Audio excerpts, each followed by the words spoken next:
Edtech കമ്പനിയായ ബൈജൂസിന്റെ സിഇഒയും സഹസ്ഥാപകനുമായ ബൈജു രവീന്ദ്രൻ കമ്പനിയുടെ മുൻ ഇൻസോൾവൻസി റെസല്യൂഷൻ പ്രൊഫഷണൽ US വായ്പാദാതാക്കളെ പ്രതിനിധീകരിക്കുന്ന ട്രസ്റ്റി കൺസൾട്ടിംഗ് സ്ഥാപനമായ ഇവയിലെ ജീവനക്കാർ എന്നിവർക്കെതിരെ പോലീസിൽ പരാതി നൽകി. കടുത്ത പ്രതിസന്ധിയിലായി ബിസിനസ് തകർന്ന് പാപ്പരത്വത്തിലെത്തിയ ബൈജൂസ് തിരിച്ചുവരവിനൊരുങ്ങുകയാണ്. ബൈജൂസിന്റെ വായ്പാദാതാവായ ഗ്ലാസ് ട്രസ്റ്റ് കൺസൾട്ടൻസി സ്ഥാപനമായ EY, മുൻ റെസല്യൂഷൻ പ്രൊഫഷണലായ പങ്കജ് ശ്രീവാസ്തവ എന്നിവർ നടത്തിയ ഗൂഢാലോചനയെയും വഞ്ചനയെയും കുറിച്ച് സമഗ്രമായ അന്വേഷണം വേണമെന്നാവശ്യപ്പെട്ടാണ് ബൈജു പരാതി നൽകിയത്. തന്റെ നിരപരാധിത്വം ആവർത്തിച്ച് വ്യക്തമാക്കിയ ബൈജു താൻ ശക്തമായി തിരിച്ചുവരുമെന്ന് എക്സിൽ പോസ്റ്റ് ചെയ്ത ശേഷം വ്യക്തമാക്കി. അല്ലു അർജുൻ ചിത്രം പുഷ്പയിലെ ഹിറ്റ് ഡയലോഗായ "ഞാൻ വെറും ഫ്ലവർ അല്ല ഫയർ ആണ്" എന്ന് കുറിച്ചാണ് താൻ ശക്തമായി തിരിച്ചുവരവ് നടത്തുമെന്ന് അറിയിച്ചിരിക്കുന്നത്. പങ്കജ്, ഗ്ലാസ് ട്രസ്റ്റിന്റെ ഏജന്റുമാരായ EYയിലെ ദിനകർ, രാഹുൽ, ലോകേഷ് എന്നിവർക്കെതിരെയാണ് പോലീസ് ബൈജൂസിന്റെ പരാതിയിൽ FIR രജിസ്റ്റർ ചെയ്തത്. IRP പങ്കജ് ശ്രീവാസ്തവ തന്റെ ചുമതല ശരിയായി നിർവഹിക്കുന്നതിൽ പരാജയപ്പെട്ടു എന്ന പരാതിയിൽ പറയുന്നു. ശ്രീവാസ്തവ, ദിങ്കർ വെങ്കട സുബ്രഹ്മണ്യൻ, രാഹുൽ അഗർവാൾ, ലോകേഷ് ഗുപ്ത എന്നീ വ്യക്തികൾക്കൊപ്പം ഗ്ലാസ് ട്രസ്റ്റും തെറ്റിദ്ധരിപ്പിക്കുന്ന വിവരങ്ങൾ നൽകി കോടതിയെ തെറ്റിദ്ധരിപ്പിച്ചതായി പരാതിയിൽ ആരോപിക്കുന്നു.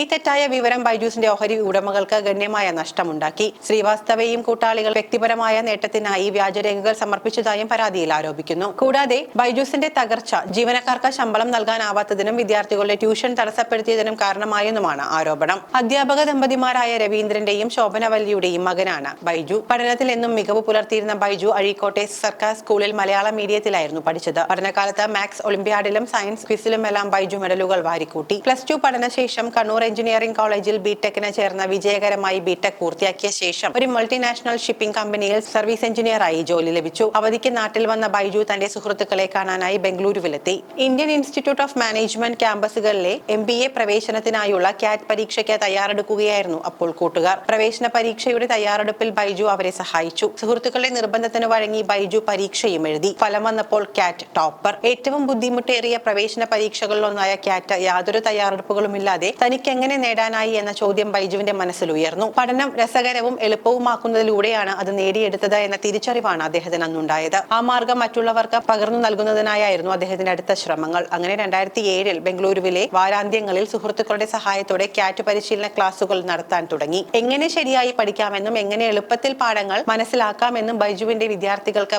എളുപ്പത്തിൽ ബോധ്യപ്പെട്ടു. വിദ്യാർത്ഥികളുടെ എണ്ണം 50-ൽ നിന്ന് 1000-ലേറെയായി ഉയർന്നു. രാജ്യത്തെ പ്രധാന നഗരങ്ങളിലേക്ക് പരിശീലന പരിപാടികൾ അദ്ദേഹം വ്യാപിപ്പിച്ചു. ഇതിനിടെ പൊതുപ്രവേശന പരീക്ഷകൾക്കുള്ള പരിശീലനവും തുടങ്ങി. സാങ്കേതിക വിദ്യയുടെ സഹായത്തോടെ കൂടുതൽ കുട്ടികളിലേക്ക് ലളിതമായ പഠനമാർഗങ്ങൾ പരിചയപ്പെടുത്താനുള്ള ശ്രമങ്ങളായി പിന്നീട്. ഇതിനായി 2011-ൽ think and learn private limited എന്ന പേരിൽ കമ്പനിക്ക് രൂപം നൽകി. സ്കൂൾ കുട്ടികൾക്ക് പഠനം എളുപ്പമാക്കി അവരുടെ വിദ്യാഭ്യാസ അടിത്തറ ശക്തിപ്പെടുത്തുകയായിരുന്നു ലക്ഷ്യം. 4 വർഷത്തെ ശ്രമഫലമായി സ്കൂൾ കുട്ടികൾക്കായി കണക്ക്, ശാസ്ത്രം എന്നീ വിഷയങ്ങൾക്കുള്ള കണ്ടന്റ് തയ്യാറാക്കി മൊബൈൽ ആപ്പിലൂടെ ലഭ്യമാക്കി. 2015 ഓഗസ്റ്റിലാണ് ബൈജൂസ് ലേണിംഗ് ആപ്പിന് തുടക്കമിട്ടത്. 2022 ആയപ്പോഴേക്കും ആപ്പിന് ആഗോളതലത്തിൽ 150 ദശലക്ഷത്തിലധികം രജിസ്റ്റർ ചെയ്ത ഉപഭോക്താക്കൾ ഉണ്ടായിരുന്നു. US, UK പോലുള്ള വിപണികളിലേക്ക് അന്താരാഷ്ട്ര തലത്തിൽ അദ്ദേഹം വ്യാപിച്ചു. COVID-19 മഹാമാരിയുടെ സമയത്ത് ബൈജൂസിന്റെ മൂല്യം ഗണ്യമായി വർദ്ധിച്ചു. 2022-ൽ അത് $22 ബില്യൺ ഏറ്റവും ഉയർന്ന മൂല്യത്തിലെത്തി. എന്നിരുന്നാലും ചിലവേറിയ ഏറ്റെടുക്കലുകളിലൂടെയും മാർക്കറ്റിംഗുകളിലൂടെയും ഉണ്ടായ ആക്രമണാത്മകമായ വികാസം സാമ്പത്തിക ദുർവിനിയോഗത്തിലേക്ക് നയിച്ചു. നിയന്ത്രണ പ്രശ്നങ്ങളും നിക്ഷേപകരുമായുള്ള തർക്കങ്ങളും അതിന്റെ പ്രശ്നങ്ങൾ കൂടുതൽ സങ്കീർണമാക്കി. 2024 ആയപ്പോഴേക്കും അതിന്റെ മൂല്യനിർണ്ണയം $2 ബില്യൺ താഴെയായി. കമ്പനിക്കെതിരെ പാപ്പരത്വ നടപടികൾ ആരംഭിച്ചു. ഇപ്പോൾ തനിക്ക് സംഭവിച്ച ചതിക്കെതിരെ ബൈജൂസിന്റെ വായ്പാദാതാക്കളായ ഗ്ലാസ് ട്രസ്റ്റ് കൺസൾട്ടൻസി സ്ഥാപനമായ EY, മുൻ റെസല്യൂഷൻ പ്രൊഫഷണലായ പങ്കജ് ശ്രീവാസ്തവ എന്നിവർ നടത്തിയ ഗൂഢാലോചനയെയും വഞ്ചനയെയും കുറിച്ച് സമഗ്രമായ അന്വേഷണമാണ് ബൈജു ആവശ്യപ്പെട്ടിരിക്കുന്നത്.